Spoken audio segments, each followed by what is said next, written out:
معمولات ہیں اس کے حوالے سے اعلیٰ حضرت نے بڑی تفصیل سے بات کی ہے۔ معمولات ہمارے آراس کے ہیں، قبور پہ حاضری کے ہیں اور دیگر امور کے، بلکہ قبور کی حاضری کے حوالے سے اعلیٰ حضرت نے کتنا واضح اور دو ٹوک موقف بیان فرمایا کہ زیارت قبور بالاتفاق جائز ہے، اس میں کوئی دوسری رائے نہیں ہے۔ قبروں کی زیارت کے لیے حضور نے خود حکم دیا، فرمایا کہ کنت نہیتکم عن زیارت القبور فزوروها، میں تمہیں قبروں پر جانے سے روکا کرتا تھا۔ ایک زمانہ تھا حضور نے منع کیا کیونکہ اس وقت مشرکین کی قبریں تھیں۔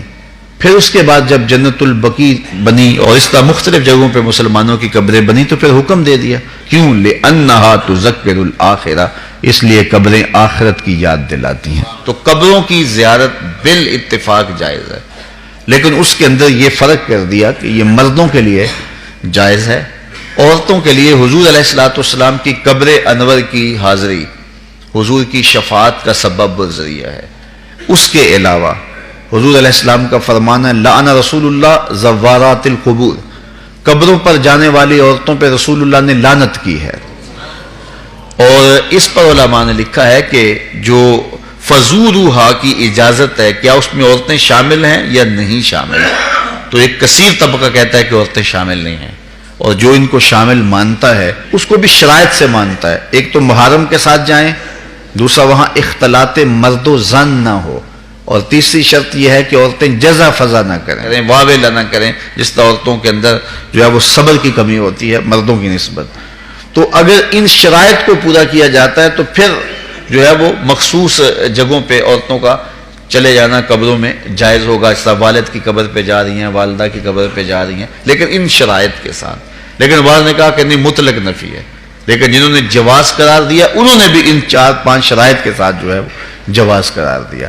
باقی جو اختلاط مرد و زن جہاں ہوتا ہے اور محرم کے بغیر خواتین جاتی ہیں، جس طرح کہ ہمارے ہاں مروج ہے اور یہاں بسوں کی بسیں بھر کر کے مختلف درباروں پر مزارات پہ جا رہی ہیں، اعلیٰ حضرت سے پوچھا گیا جائز ہے یہ نہیں جائز؟ فرمانے لگے مجھ سے یہ پوچھتے ہو جائز ہے، مجھ سے یہ پوچھو ان پہ لعنتیں کتنی برستی ہیں۔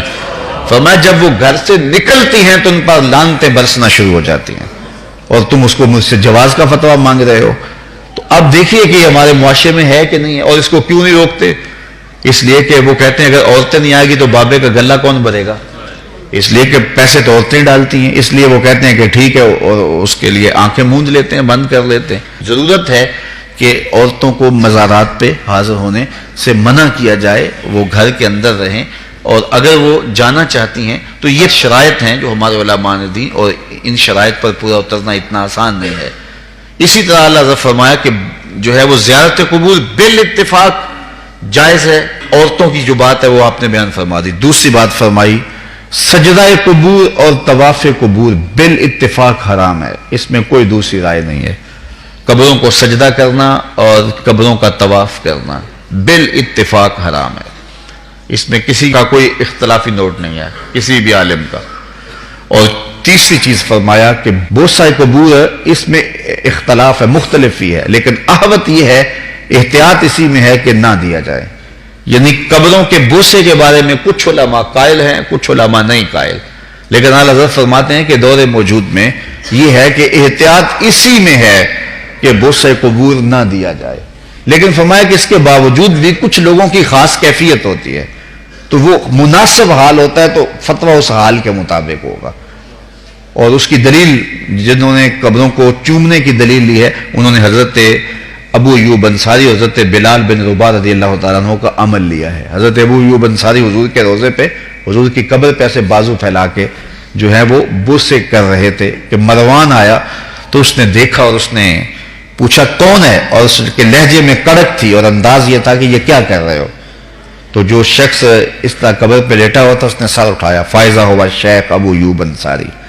تو سر اٹھانے والے حضرت ابو ایوب انصاری صحابی رسول تھے، تو مروان کی آنکھوں میں آنکھیں ڈال کے کہنے لگے میں کسی پتھر کو نہیں پوج رہا، اپنے آقا کی قبر کو چوم رہا۔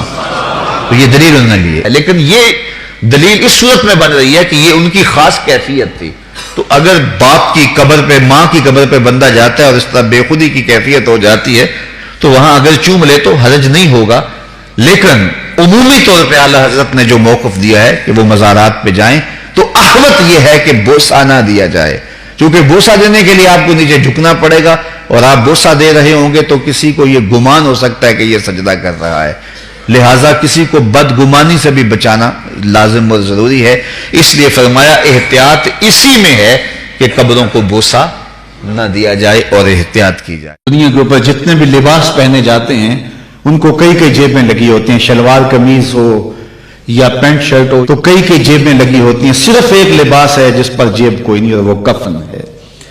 یہ بغیر جیب کے لباس اس لیے کہ یہاں سے کوئی ساتھ لے کر نہیں جانا، صرف عمل ساتھ لے کر کے جانے، لیکن حب دنیا اس طرح رچ بس گئی ہے کہ بس سویر سے لے کر شام تک بھاگم بھاگ اسی پہ لگی ہوئی ہے۔ جس نے ڈھیروں اکٹھے کر لیے چین اسے بھی نہیں آ رہا، قرار اسے بھی نہیں ملتا، اور اگر کسی سے پوچھو تو وہ کہتا ہے جی بس روٹی کے لیے لگے ہیں، پیٹ کے لیے دھندا کر رہے ہیں، پیٹ تو 2 روٹیاں صبح مانگتا ہے، 2 شام کو مانگتا ہے، چلو 2 دوپہر کو بھی دے دیں اس کو۔ یہ اتنا کچھ کیوں ہو رہا ہے؟ یہ حب الدنیا و کراہیت الموت، یہ دنیا کی محبت، اور حب الدنیا راس و کل خطیہ، ہر گناہ کی جڑ دنیا کی محبت ہے۔ آقا کریم نے فرمایا مجھے اس بات کا کوئی ڈر نہیں ہے کہ میرے بعد تم شرک میں مبتلا ہو جاؤ گے، بت نہیں پوجو گے، تم شرک میں مبتلا نہیں ہوگے، مجھے اس بات کا ڈر ہے کہ میرے بعد تم دنیا دار ہو جاؤ گے۔ دنیا میٹھا خواب ہے، اور اس دنیا کے اوپر ہم آئے ہیں چند دن کے لیے، لیکن لگتا ہے کہ یہاں سے ہم نے جانا ہی نہیں ہے۔ سامان 100 برس کا، پل کی خبر نہیں، تھوڑا سا وقت ہے، اس وقت کی حفاظت کیجئے، اس کو یاد الہی میں گزاریے۔ آج موقع ہے، توبہ کا دروازہ کھلا ہے، کل یہ دروازہ بند ہو جائے گا، اس وقت کے پچھتاوے سے کوئی فائدہ نہیں ہوگا۔ آج کا پچھتاوا کل کی بہتری کی ضمانت ہے۔ وقت پر کافی ہے قطرہ بھی آب خوش ہنگام کا، جل گیا جب کھیت برسا می تو پھر کس کام کا۔ آج موقع ہے، وہ کسی نے کہا تھا آج ساوی نے کھلے راوی نے، انج ٹوک نوکھڑے ٹکڑے نہیں، روز ایسے وقت نہیں آتے ہیں۔ آج وقت ہے، آج توبہ کا در کھلا ہے، مغرب سے سورج طلوع نہیں ہوا، یہ ڈوبتا سورج ہمیں روز کوئی خبر دیتا ہے کہ جناب تم بھی ڈوبنے والے ہو۔ یہ سڑکوں کے کناروں پہ بھی قبرستان دکھائی دیتے ہیں، اور آبادیوں کے اندر بھی یہ ہمیں بتاتے ہیں کہ تم مٹی کا رزق بننے والے ہو۔ یہ بڑھاپا، یہ جو ہے وہ ڈھلتی جوانی، حضرت یعقوب علیہ السلام نے اسرائیل سے وعدہ لیا تھا کہ میری روح قبض کرنے کے لیے اچانک نہیں آنا، پہلے کوئی قاصد بھیج دینا تاکہ میں موت کی تیاری کر لوں۔ حضرت اسرائیل نے وعدہ کر لیا کہ میں آپ کو پہلے ضرور بتاؤں گا۔ ایک عرصہ گزرا تو حضرت اسرائیل حاضر خدمت ہوئے، پوچھا کدھر آئے ہو؟ کہا قبض روح کے لیے آیا ہوں۔